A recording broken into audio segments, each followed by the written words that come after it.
Assalomu alaykum. Аңлаватқаныңла Шинжаң Халық Нәшрияты 2000 жылы 1 айдан нәшр қылған роман Eli Dolqunları. Авторы Абдурахман Qahar.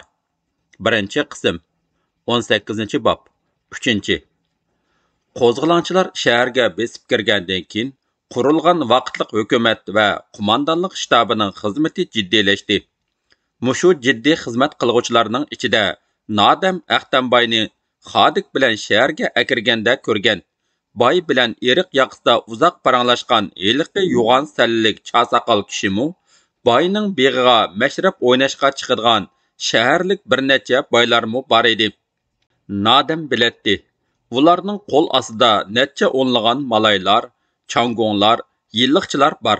Shu malaylarning ko'rgan kuni tartgan azoblari Nadamning, Jamoliddinning, Gayitning ko'rgan ig'ir kunlaridan qilishmaydi. Nadam Ahtambayga qandoq g'azablansa, nafratlansa, shu xo'jayinlarg'imi shundoq g'azablangan, nafratlangan. Ajabki, ular bugun qo'zg'olonchilar qurgan hukumat ichida paypetak bo'lishib xizmat qilyotidi. Bu nima bo'lg'ini?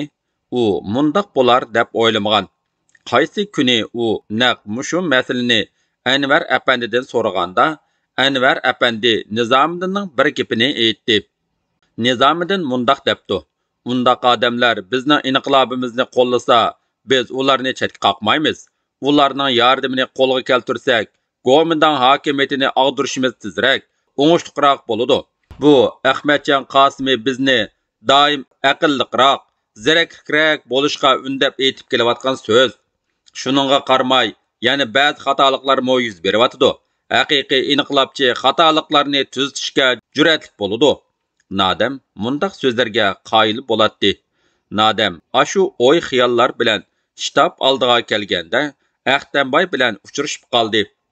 Ahtamboy shtab ichidan o'ngsuli o'chgan holda chiqyotdi. Boyning chiroyining tatirib ketishimi sababsiz emas. U hilala beshiga kamchat tumiqini, uchisiga muvittin tikilgan iskatlik parijisini kiyib Nizomiddinning oldiga kirgan edi. U Nizomiddin bilan u yoqdan bu yoqdan parang qilishib, o'zining yolg'iz o'g'lining qo'liga qo'ral elib, qon kechib oldingi sapda ishlayotganligini bildirdi va bu yerga kelishdagi asosiy maqsadini aytdi. Bizning Varisjonning xat savodi to'liq, gimnaziyada o'qib yetishgan, o'zi katta o'sni xatchi, shtabda ishlashga toza loyiq edi. Nizomiddin shu so'zlarni anglab, boyning beshidan tortib oyog'igacha bir qur qarab chiqdi. Qapqi birdilla turilib, chiroyi surlik tus oldi. Biz kimni qandoq ishga qo'yishni sizning taklifingiz bo'lmasmi hal qila olamiz, bayaka. Bizga hozir o'snaxatchilardan ko'ra o'lim bilan hisoblashmaydiganlar bakrak zo'rur. Qisqasi bizning ishimizga aralashmang. Ahtamboy shu so'zlar bilan o'ltirgan o'rinda lassida o'ltirib qoldi-da, bizning ishimiz deganini, bizdek boylarsiz dunyoda qaysi ish vujudga chiqib ekan deb o'yladi-da, yandi. Boy chiroyiga zo'rg'a kulka yugurtib, Nadamga yaqinlab keldi. "Belli, Nadamsan? Mana, ota bolasi-da, ota bolasi. Ahvoling yaxshimi, bolam?" U ko'rishish uchun ikki qo'lini uzatdi. "Shukri", dedi Nadam, boyning yumshoq qo'llarini tunji qatim tutib ko'rishib.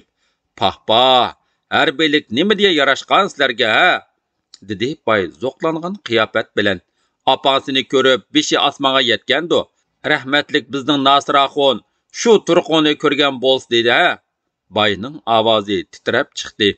Nadam boyga ochiq chiroy ochmay qarab, "Ha, amdisining Nasiraxoning bo'lib qopti-da", deb o'yladi va uningga o'shtiki qo'zg'olib, butun a'zoyi badani tikallashib, ko'zlaridan g'azab uchqunlari chochirdi. Lekin u g'azabini tasdiqda besib turdi. "Bizning varisjonlar bilan billa o'xshaysizlar-ku. Mana nima degan yaxshi ish bu. Kichkinlardan tortib bir nonni tang talishib yeb, bir ishtanni tang kiyishib degidek cho'ng bo'ldinglar.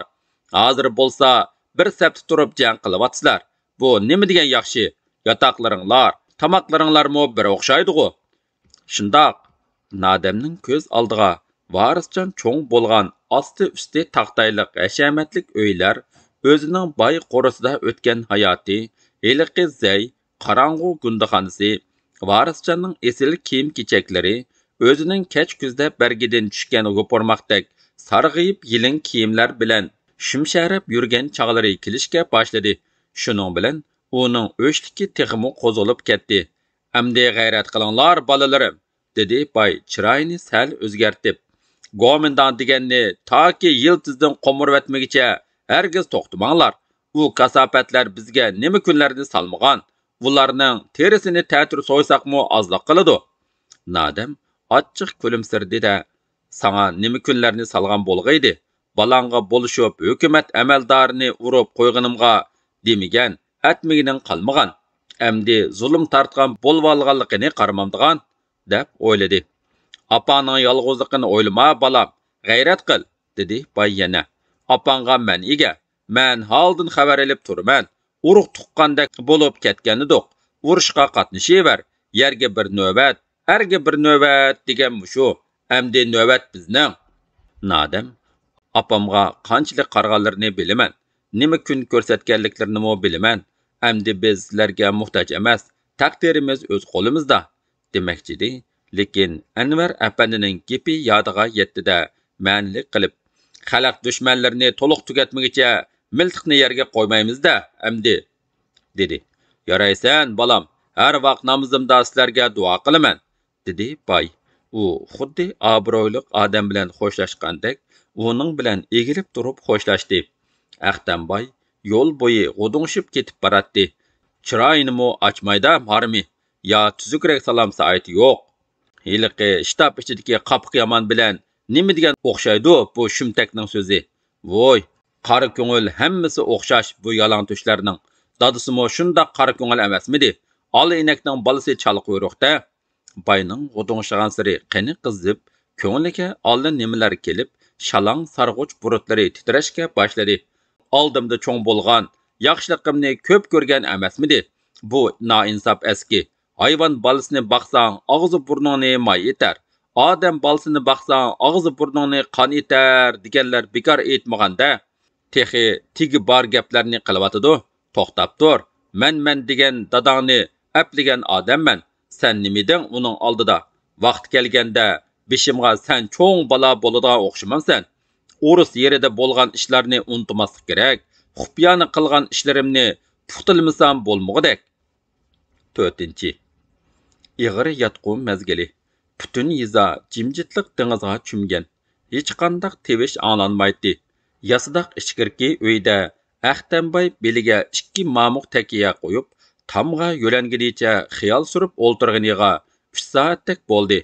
Uning kishilarga digilib bo'lmaydigan xiyollarga chirmilib qolganiga bir necha kun bo'lgan bo'lsa-mu, bugun tushda o'g'li Varisjon bir kecha qo'nib kelishga ruxsat elib kelgandan keyin xiyollari texmu chechilib, beshi sangilab, kam so'zlik bo'lib qoldi.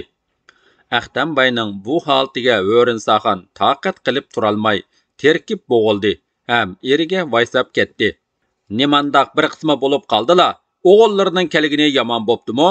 Oylab, yillab kelmasa bo'ladimi ya? Nadiki bir nimalar kelsa, gul qaqalari ichilib ketadi. Elimo jinim balam jinini qo'lga elib yurvatidi-ku. Aqtamboy xotinining chechilib, ochiq bilan aytgan so'zlariga parvomu qilmay, ishingni at, dedi-da, o'yliga chiqib ketdi va 2 qo'lini kayniga tutib, beshini sangiltib, u yoqdan bu yoqqa mingishqa boshladi. O'rinsaxon kaklikdek yo'rg'ilab yurib, o'g'liga g'izo etish bilan avara edi.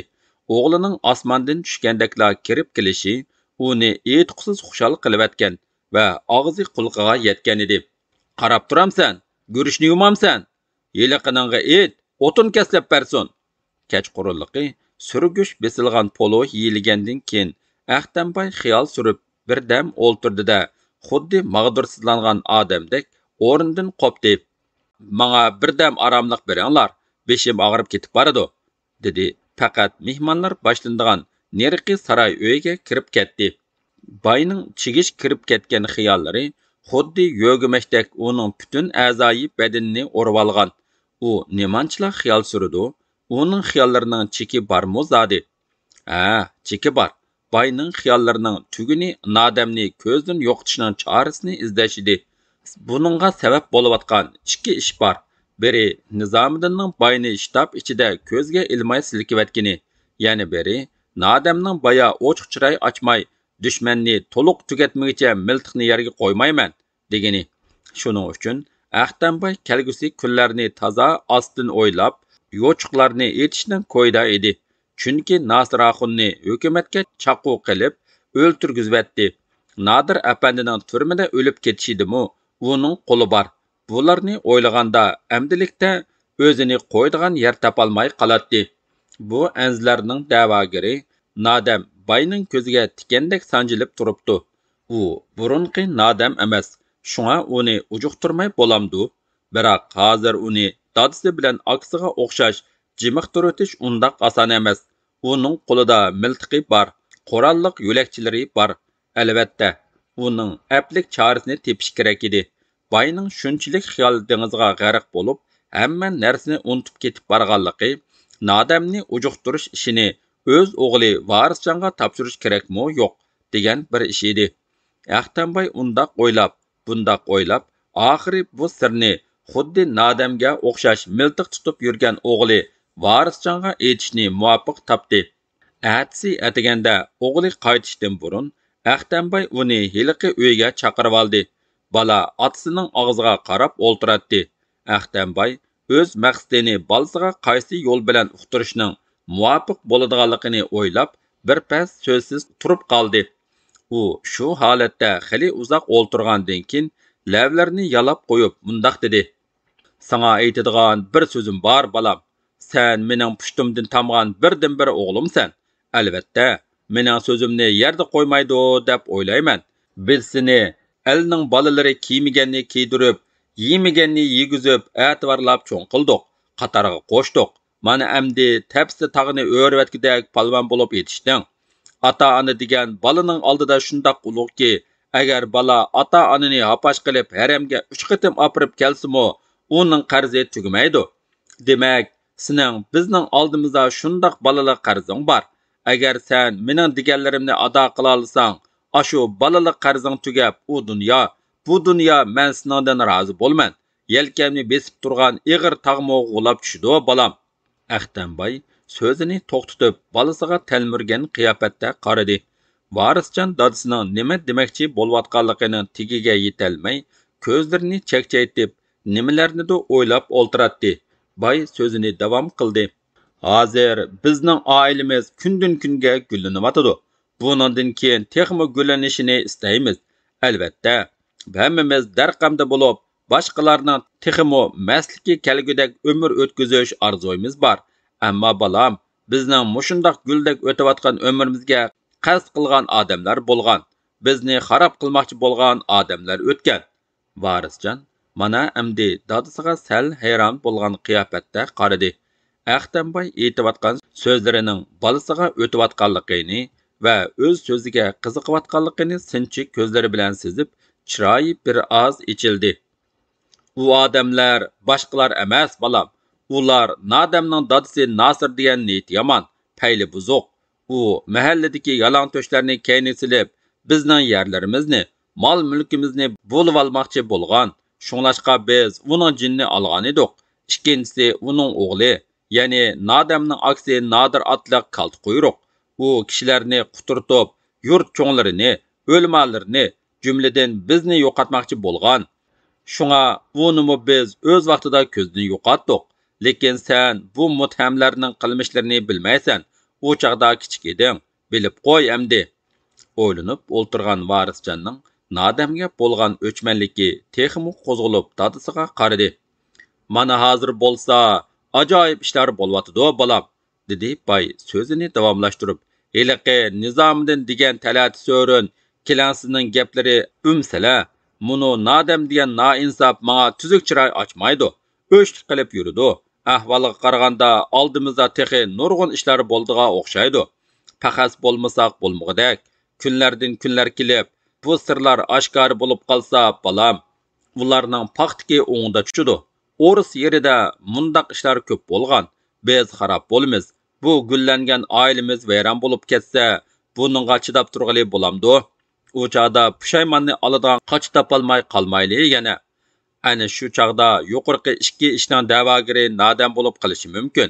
Shuning uchun sana aytmoqchi bo'lgan so'zim bolam, mushu qalayimqan urush, ola to'polonchilik vaqtida nodamni ko'zdan yo'qotishni otiliq supatim bilan sana topshiraman.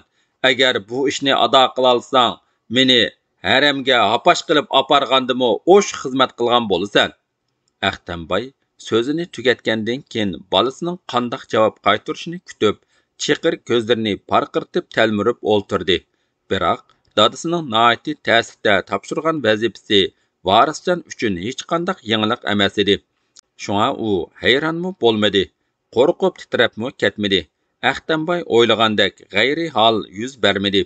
Chunki varisjon buning sizmi nodamni yo'qotishning qasdida yuratdi. Qandoq bolam, dedi Aqtamboy bir qismi bo'lgan holda ko'zlarini parqirtib. Qo'rqotamsan ya? Yo'q dada, deganlarini cho'qim o'rindayman, dedi varisjon qat'iy holda. Habballi, dedi Aqtamboy xushal bo'lib, uning sarg'uch buriti ko'tarilib ketdi. O'g'ilsan, o'g'il. O'g'il degan mana mushundoq bo'lish kerak. Bayatdan biri yuzini ansirash, qo'rqish belgilari qoplab ketgan boyning ko'ngli tindi. Balasiga rozi bo'lib, burutlarni ikki barmoqi bilan silab qo'ydi. Ma'qul dada, amisa men qaytay, dedi varisjon o'rnidan turishga tamshilib. Xo'p bolam, ammo sana shuni aytib qo'yayki, bu sirni biz ikkimiz bilamiz. Bir Xudo biladi. İnsonga tinig'uchi bo'lma. Apang'imi bu xususda hargiz ig'iz ochquchi bo'lma, dedi boy qayta tapalab. Varisjon dadasini xotirjam qilib, "Men sizning sizg'an-sizqandan hargiz chiqmayman, dada. Bu qatam topshiriqni o'rindab kelaman", dedi. Barakallah o'g'lim. U birinchidan o'zini rozi qilish, ikkinchidan dadasini rozi qilish uchun nodamni ko'zdan yo'qotishga qat'iy bel bog'ladi. Gulpamxon tuvanki mahalladan uyiga qaytib ketib boradi. U Aqtamboyning yeshil sirlangan haybatlik darvozasining oldiga kelganda, o'ylar ichida bir necha odamning paranglashayotganligini angladi. Darvozaning qanotlari yipiqliq bo'lg'achqa, ularning kimligini bilolmay, g'azablik hissiyotlar ichida Odiljonning yetilab darvozadan o'tib ketdi. 40-50 mangdan mang'andilar, darvoza ichilib, oldida etini yetilab varisjon chiqib keldi. Uning keynidan Aqtamboy, Mansur Yuzbegi, Qamirdan 55, O'rinsaxon va boshqalar chiqishdi. Qamirdan qo'ltiqidan yo'lash bilan varisjon etiga mindi. O'rinsaxon ko'z yeshi qilib turib, to'g'ach, tatliq turumlar bilan to'lgan oq xaltini o'g'liga uzatdi. "Xo'sh bolam, salomat bo'l. Ishlaringga puxta bo'l bolam", dedi Aqtamboy. "Xayr xo'sh, aql bo'lsin", deyishdi boshqalarmo taraf-tarafdan.